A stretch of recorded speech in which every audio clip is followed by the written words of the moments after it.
Everybody turned off their lights, everybody sat in their front yards, and everybody watched this unusual light show. I squeezed down the best of what I found and finally came forward in 2004 with the Phoenix Lights, a skeptic's discovery that we are not alone. 10,000 people approximately witnessed this, one of the largest experiences of this sort ever recorded. The Phoenix Lights phenomenon didn't seem to be falsifiable in any way. It was being validated by most everybody that saw it. The ultimate, shall we say, insult was the governor of the state of Arizona, Fife Symington, finally calling a news conference saying that he has finally got the answer to the Phoenix Lights, and he introduces some staff member dressed up as a space alien. People got very angry because here is the top elected official of the state making fun of what I estimate to be close to probably 10,000 people saw this.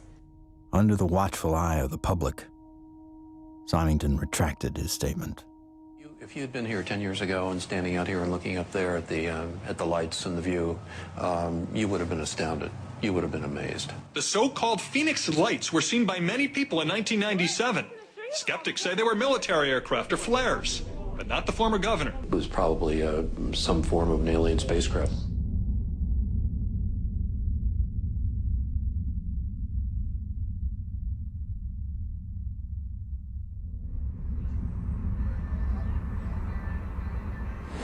On our way to Barcelona to retrieve the evidence.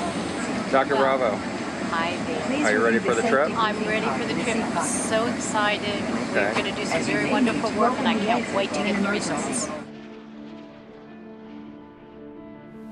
Upon arriving in Spain to look at the being for the very first time, I was kind of skeptical. It was definitely a game changer for my thought process to actually see it in person than to see it on film. The first thing we had to do was go to the radiology lab because we needed x-rays and CAT scans before we did anything. Porque esto es, ya se lo comenté que era un poco difícil de hacer. Es, The best we can get. Lo mejor que pueda pasar. Porque evidentemente no se puede manipular para nada. No. The head radiologist at the center saw the beam and was quite impressed. And the first thing she said was, "Wow, that looks like an alien." That's really okay. This is fabulous. This was pretty good for you. Yeah. Okay, that's good.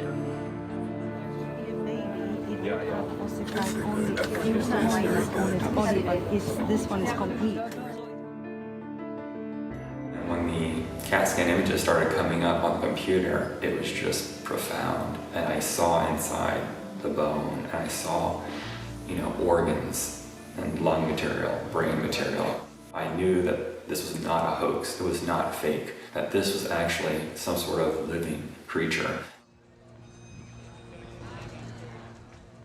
Right, well, if somebody made it, they have a future in microsurgery because they were smart enough then to put in these millimeter-wide bone holes where the arteries go in to feed the bone marrow.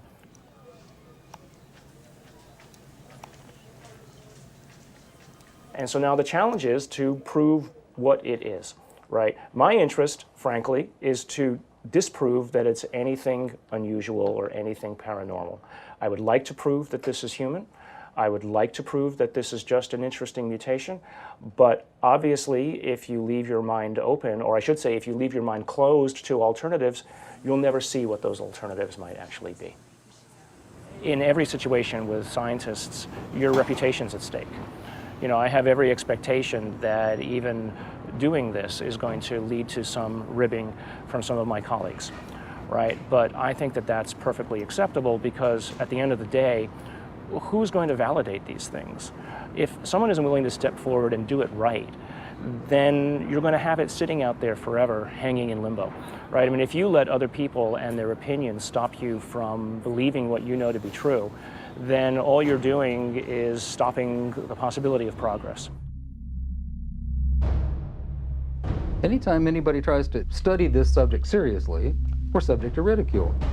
I'm a full professor at a relatively major university, and I'm certain that my colleagues at the university laugh at me and hoot and holler behind my back when they hear that I have an interest in studying unidentified flying objects. There's really a subtle kind of suppression at play here.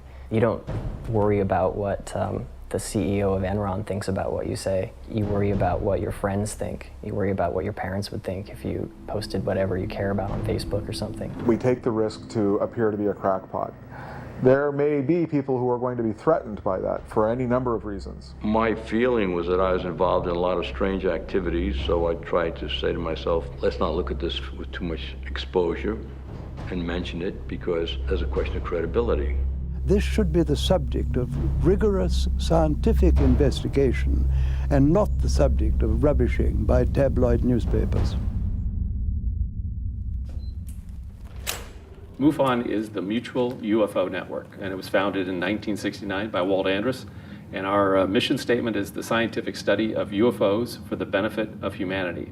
Mufon is the world's largest UFO investigative organization. We have approximately 3,000 members worldwide. Approximately 500 of those have their PhDs. These are people who really would like to delve deep into the UFO phenomenon and try to figure out not only what it is, but how it's happening.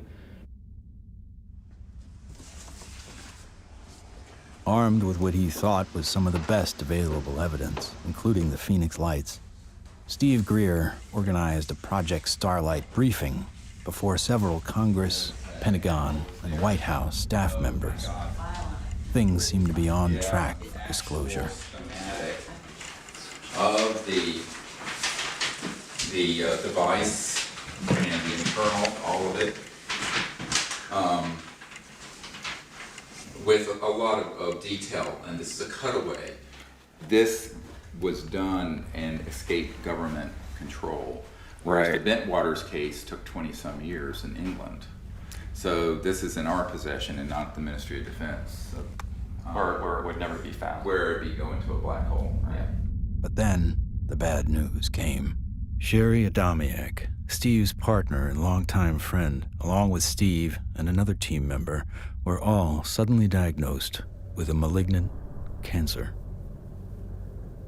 I've had these experiences since I was a child or a young man, but to articulate them so other people understand them, I need someone with capacity to hear it. She was that person. I mean, it's been, you can't resolve things. It's been very hard for me. Oh yeah, you know, I you know. Get up I know every it has day, been. you know, but.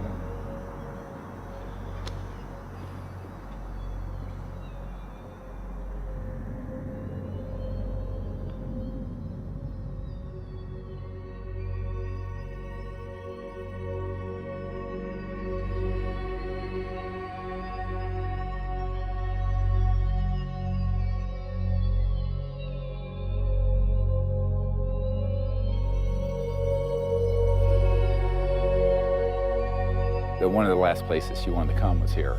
So she asked that her ashes be placed on the land. So we put her ashes around that tree.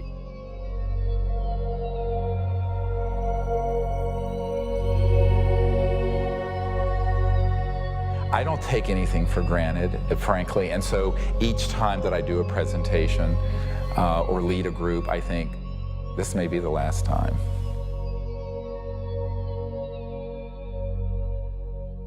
The thing that has kept me going the most is not any external thing, but the experience of that near-death experience where I know that there's an aspect of us that doesn't die. That is why I can go mano a mano with these elements and not be afraid. I shouldn't say be afraid, not stand down. Everyone has fear. I've certainly had my fears. But it gives you an anchor so that you can go forward.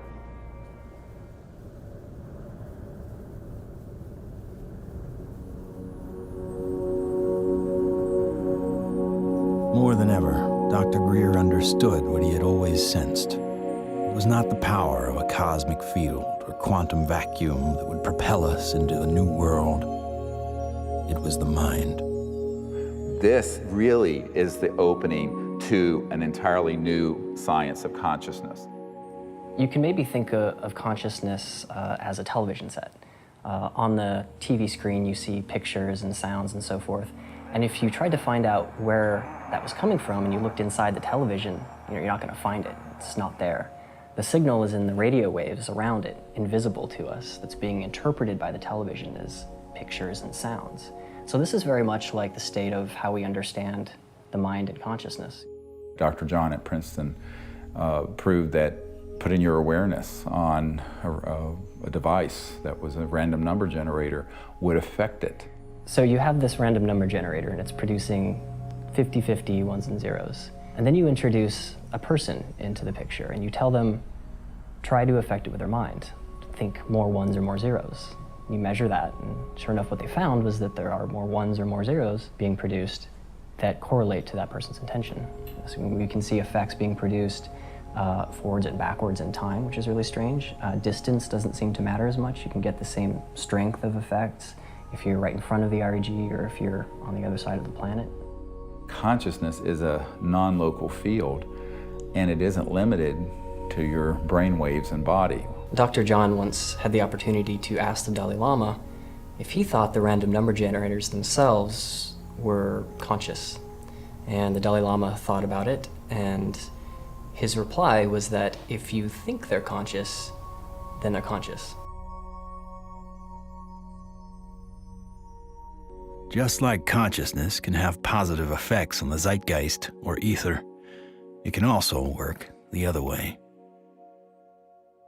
Unfortunately, when you start to deal with inventors who have anomalous results that seem to be over unity, paranoia seems to accompany that process. And John Searle's famous for having a circular magnetic device that has both energy and propulsion built into one unit. And the electric company felt that this guy was stealing money, took him to court, went to jail, his house caught fire, and all of his property and all of his designs burned. The concept of freedom, this sort of idea of people having the liberty to pursue happiness and to pursue abundance, this has been completely, in a sense, turned upside down. We actually reprinted a report on the military involvement of the Department of Energy. And it's so extensive, it's the major operation that goes on there. There have been over 5,000 patents that have been sequestered by the national security state, taken out of the public domain. Many of them deal with energy technologies. It's a policy that the military seems to feel is necessary for national security. However, at this point, we often wonder, 50 years after World War II and the Cold War, whether such sequestering is necessary. Suppression of new technology would be an obvious plague on the idea and strength of a free market system. Yet, it still seems to happen right in front of our eyes. And this is a huge controversy, one of the largest, maybe most intense controversies in the history of science. There's nothing worse, I've found, than suggesting to academic physicists in particular, and academics in general, that they are not only wrong, but disastrously wrong, catastrophically wrong.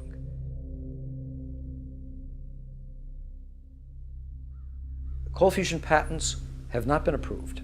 They will not get through. American citizens are being denied their constitutional rights. I inadvertently was looking through some piles of paper that had been given to me in a casual manner by all these hot fusion physicists as they were trying to do their calorimetric repeat of the Pons-Fleischmann experiment.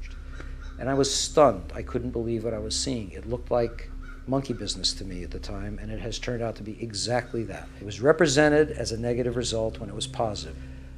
And that data is scientific fraud, as far as I'm concerned. It's been referred to legal authorities in the government. I asked for a review at MIT, got nowhere. If this type of manipulation had occurred in any legitimate research area, such as cancer research, AIDS research, global warming research, anything that's accepted as reasonable to be researching, the people would lose their jobs, they wouldn't be in science. And yet, these people today, their data is used today, to year 2000, and all before, to reject patents